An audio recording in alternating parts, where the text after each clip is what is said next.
General Braga Neto pode ter destinado mais de R$ 1 bilhão para o Centrão quando era ministro da Defesa de Bolsonaro.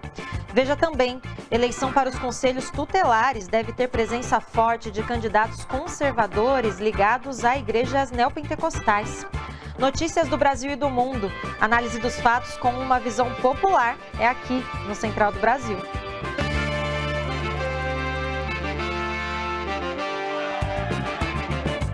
Central do Brasil.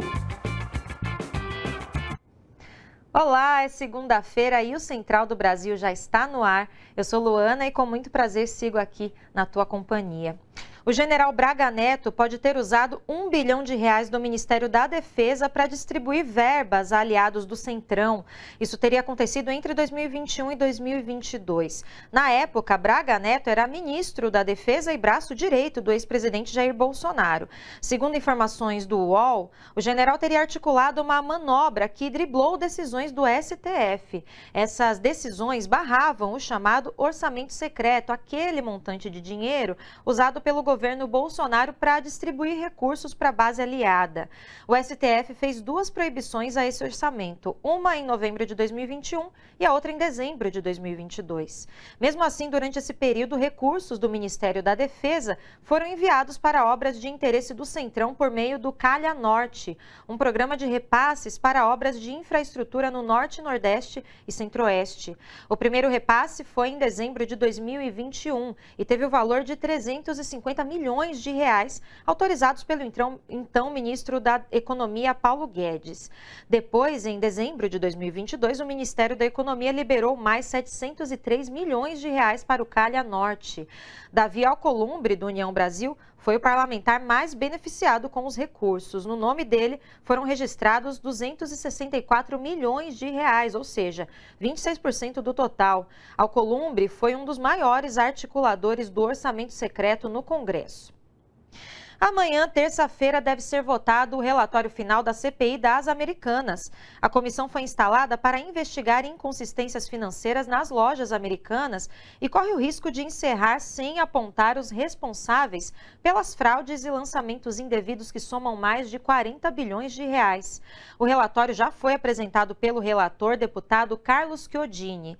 No parecer, ele afirma que a investigação não foi capaz de identificar e atribuir de forma precisa as autorias e eventuais responsabilidades, por isso a ausência de indiciamentos. O documento foi criticado por parlamentares do PL e do PSOL, que se articulam para montar um relatório paralelo.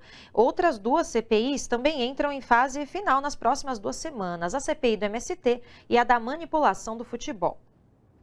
E as granadas usadas por Roberto Jefferson durante a campanha eleitoral do ano passado foram reforçadas com pregos.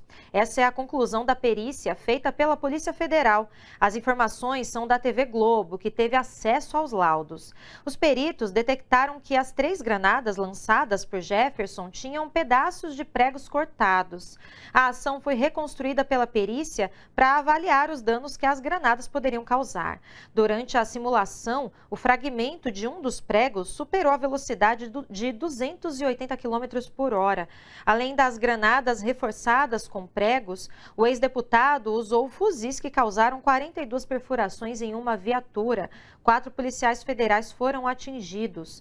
Os agentes cumpriam um mandado de prisão na casa de Jefferson, no interior do Rio de Janeiro, em outubro de 2022. Roberto Jefferson é acusado de tentativa de homicídio contra os 4 agentes e vai a júri popular.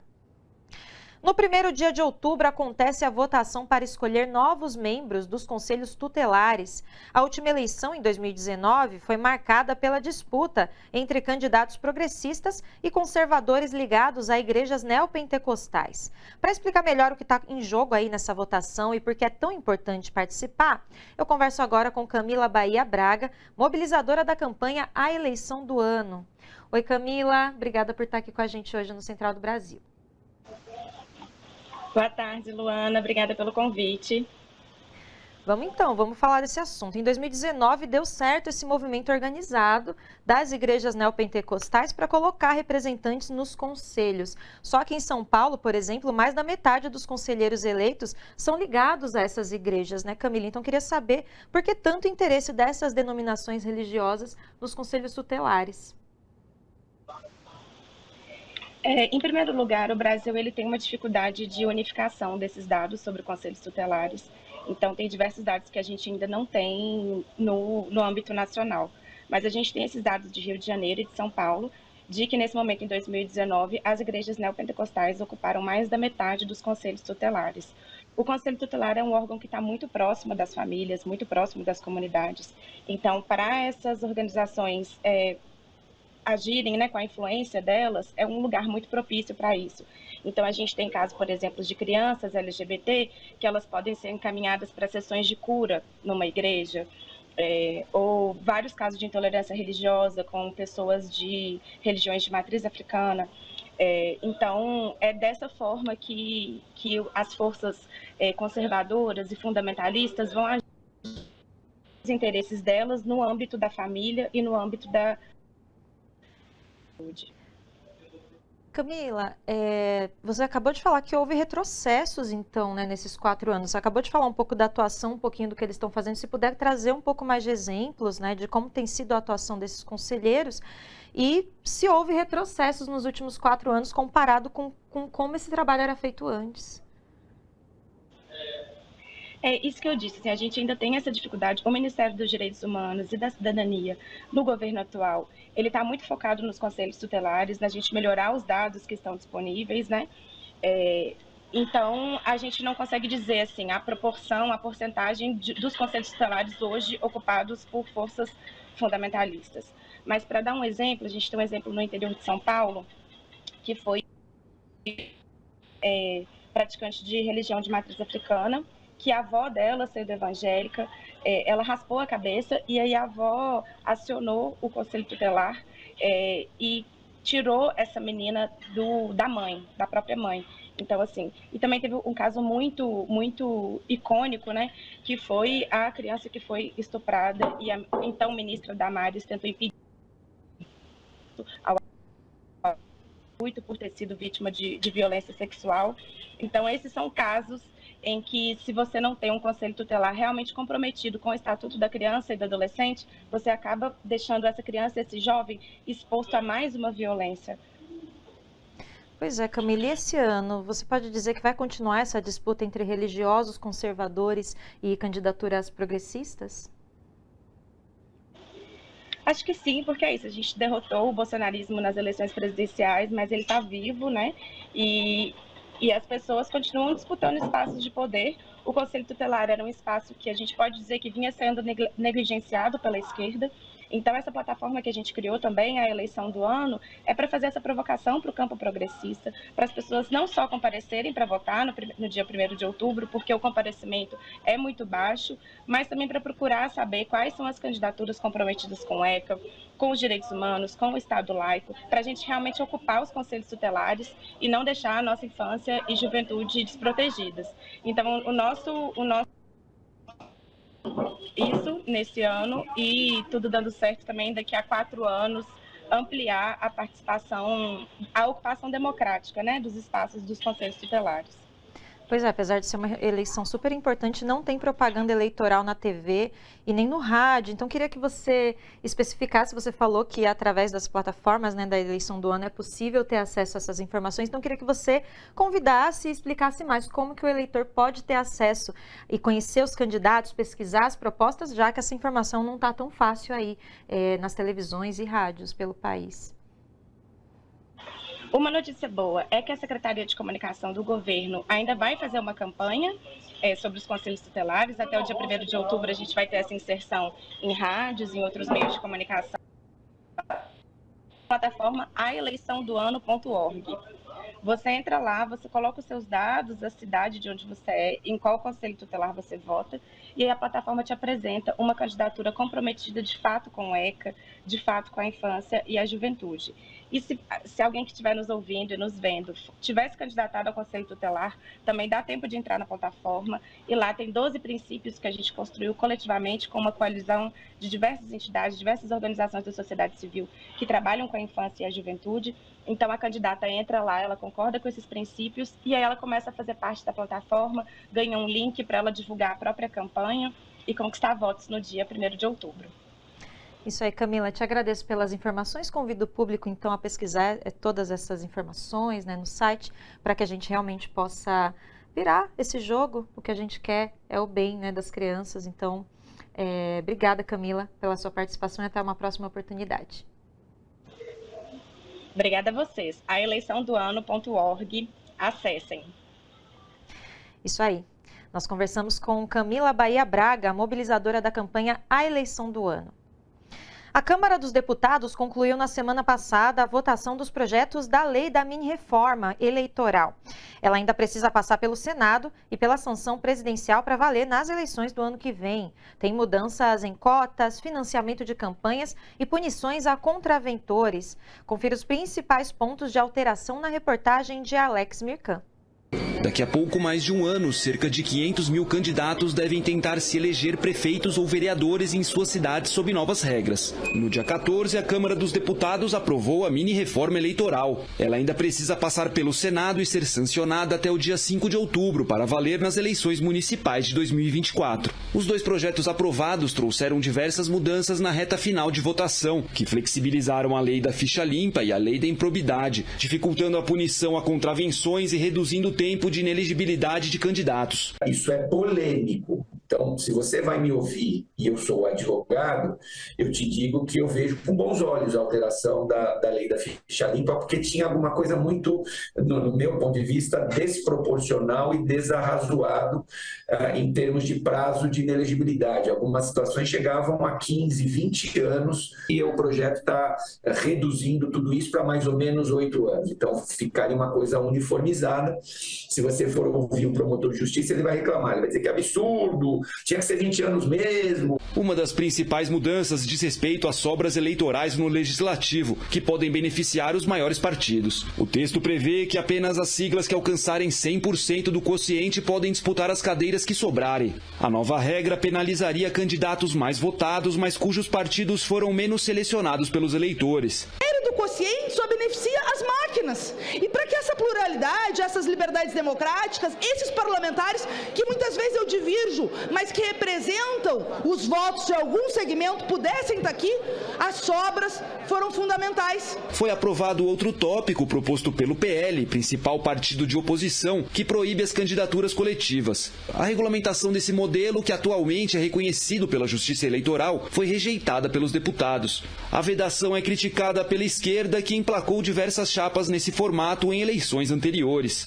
As experiências que tem de candidaturas coletivas são em torno exatamente de pessoas que defendem o mesmo ideal. Como é que elas funcionam? É o registro de uma pessoa que está registrada, mas que ela tem em torno de si pessoas que ajudam, inclusive, para fazer a campanha. Eles devem ter o direito de se manifestar. A velocidade entre a elaboração da mini-reforma e a sua tramitação também incomoda organizações da sociedade civil.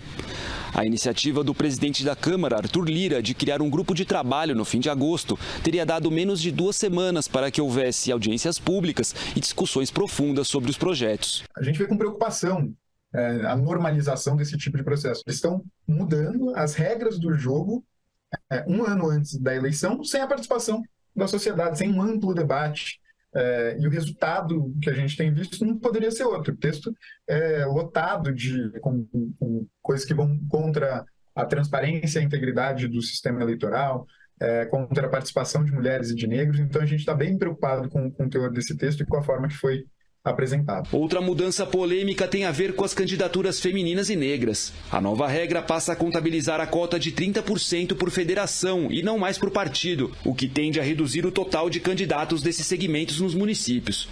A proposta também estabelece regras mais brandas para configurar fraude às cotas de gênero e abre brechas para permitir despesas de campanha combinadas com homens. No entanto, há mudanças também consideradas positivas, como a permissão de doações via Pix, a utilização do fundo partidário para custear despesas de viagem durante as campanhas e a proibição de repasses do mesmo fundo enquanto houver lacunas na prestação de contas. São várias as propostas de alteração e eu vejo mais pontos positivos do que pontos negativos. Eu posso dizer que uma coisa que é muito importante que seja aprovada, não vai resolver o problema, mas pelo menos ameniza o problema, é a questão da antecipação das convenções partidárias e dos registros de candidaturas. Por que isso é importante? Para que a Justiça Eleitoral tenha minimamente condição de julgar os registros até a data das eleições. A maior vantagem da nossa mini-reforma é ter entendido que nós já mudamos muito. O sistema político já ganhou bastante quando acabou com a coligação, quando acabou com o financiamento empresarial, lugar de empresa não é fazendo política, quando instituiu a cláusula de barreira. Então as grandes mudanças já haviam sido feitas. Dessa vez o Congresso Nacional disse: ei, nós defendemos o nosso modelo, queremos fazer pequenos ajustes para aperfeiçoar exatamente o cenário de quem disputa a eleição do ano que vem.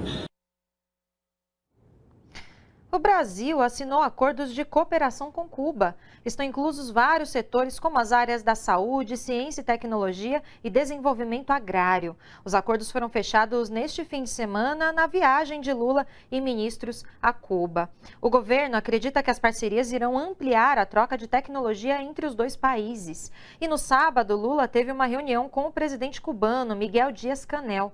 Em 9 anos, essa foi a primeira viagem oficial de um líder brasileiro ao país. A última foi em 2014, quando a então presidenta Dilma Rousseff visitou Havana.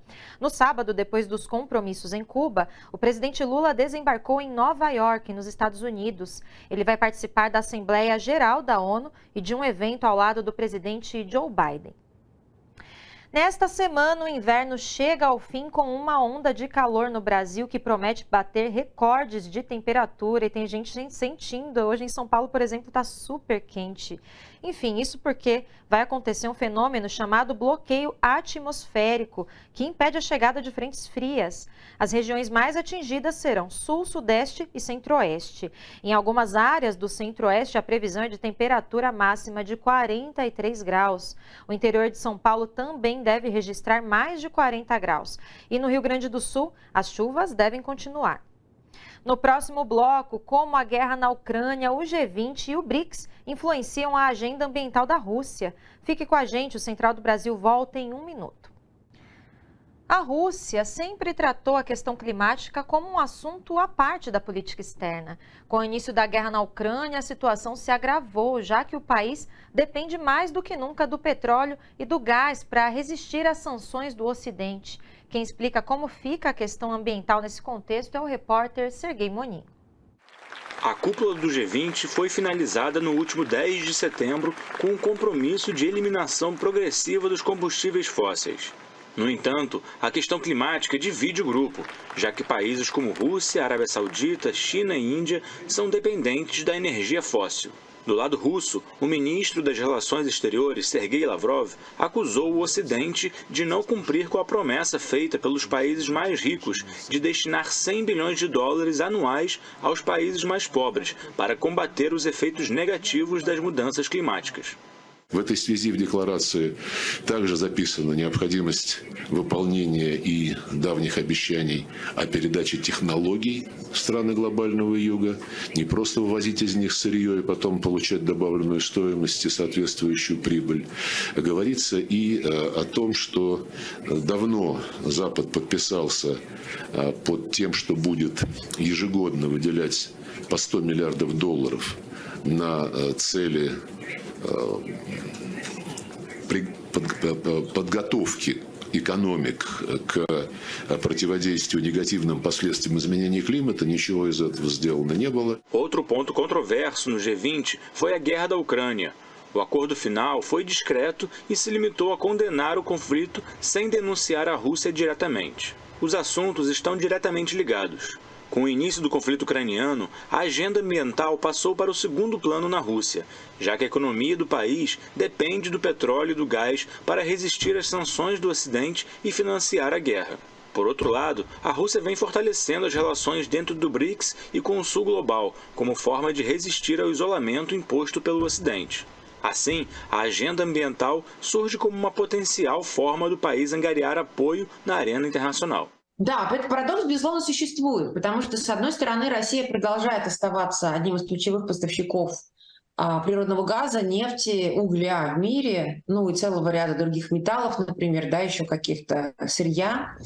И тут, скажем, в стране вообще не обсуждается перспектива снижения добычи или даже отказа от новых инвестиций в ископаемое топливо. Это не обсуждается. То есть предполагается, что Россия все это будет делать дальше. И, это, конечно, плохо. Для глобальной климатической истории.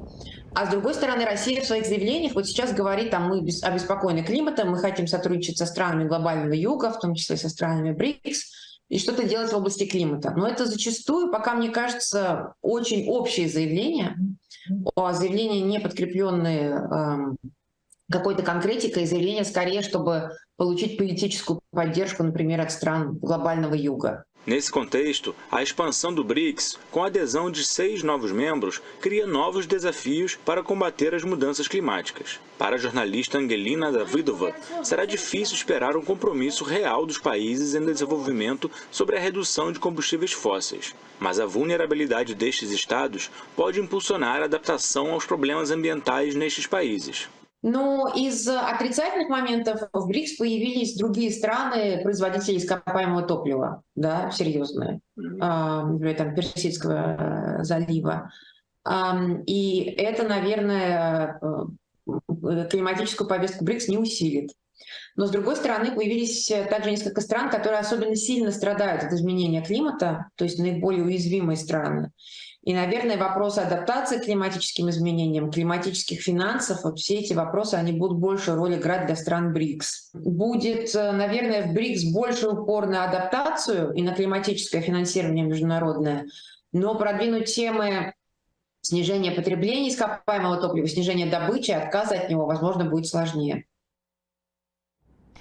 E hoje à noite tem um BDF em entrevista muito especial. Nossa reportagem conversou com o ator e escritor Pedro Cardoso.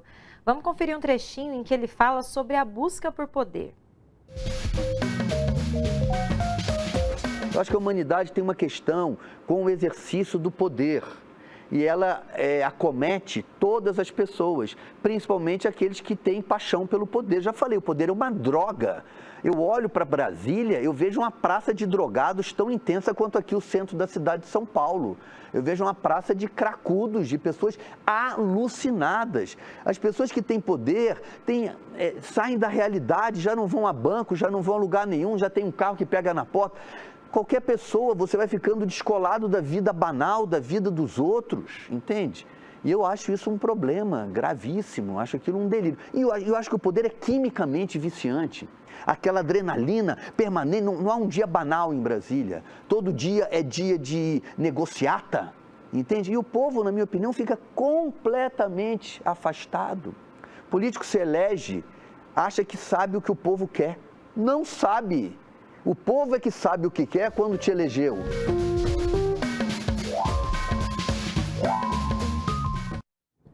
E vamos para mais uma notícia internacional. A Venezuela luta para diversificar a economia, ainda muito dependente da exportação do petróleo. Nossa emissora parceira, a Telesur, está fazendo uma série mostrando diversas iniciativas na área de agricultura, criação de animais, comércio e serviços. Confira agora o primeiro episódio sobre o cultivo de milho. Na Venezuela do petróleo, milho é plantado e faz parte da dieta diária dos venezuelanos e, conforme a variedade, também é utilizado na alimentação de animais. Seu cultivo obedece ao comportamento do clima, mas os especialistas garantem que, com bom gerenciamento da umidade do solo, ela é mantida. O terreno aqui é privilegiado, com muito bom rendimento. Nos anos anteriores estávamos em declínio, mas estamos tentando avançar com uma boa produção, bom rendimento. E a produção parece progredir. No centro do país está Los Manires, uma das fazendas privadas que produz milho. Antônio trabalha aqui e possui um conhecimento inato, é especialista em diversos cultivos. Me formei em 2018, mas venho desde pequeno trabalhando para o meu pai, um ótimo professor, conhecimento empírico, mas muito valioso para colocar em prática aqui e fazer um ótimo complemento do empírico com o científico, que a universidade me deu, e a coisa empírica que meu pai me deu. Eles verificam atentamente cada planta. Só nesta fazenda esperam este ano uma produção de espiga que supera os 9.000 quilos. A praga já está fora de perigo. Aqui está a vontade de Deus, como se diz. Tudo está normal, aqui já está fora de perigo. O que resta é retirar o mato, mas está tudo sob controle.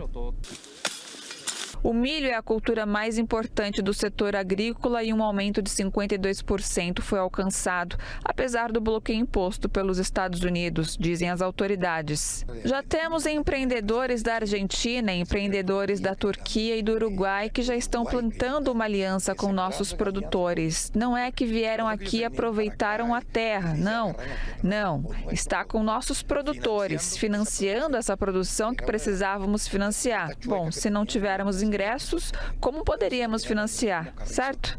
Neste país do Caribe, a produção geral de cereais aumentou quase 48% em relação ao ano anterior, de acordo com dados do governo. E são estes dados que visam reduzir a dependência do petróleo no país, com maiores reservas do mundo. Difícil, mas diversificar parece ser uma opção. Eles asseguram que é possível substituir as importações pela produção local. O Central do Brasil desta segunda-feira fica por aqui. Até amanhã. Tchau.